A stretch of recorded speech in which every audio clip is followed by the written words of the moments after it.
ohatrina ny angady raha zao a ny angady tsy amidy mety hida aloha vao miasa aona raha zao fa iny de atao mamaky vaovao mahagaga fanganova finononareo ianao nga tsy mahalala papri fiangonany nandray zao zany écoutez bien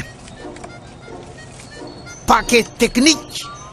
pour l'amélioration de la productivité rizicole c'est-à-dire haitao teknika manokana ho an'ny volovary an-drano de mba mahavokatra ave zao zany zay mba vaovao mahagaga azy fa mahazo ray taona ambony no ny vokatra mahazatritsaky ny hektarany olona aisanao na hita oatra zany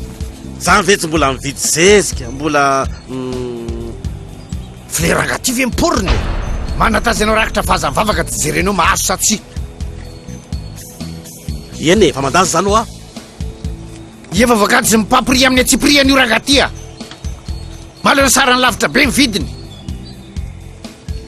io lohana raha jerikely tandre moa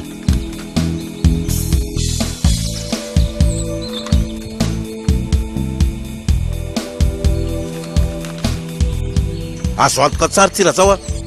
manana finoana pastera io daholo zao ny ataon'ny olona rehetra tamibary tsy miovany abeany nefa mivokatra mitombo io papri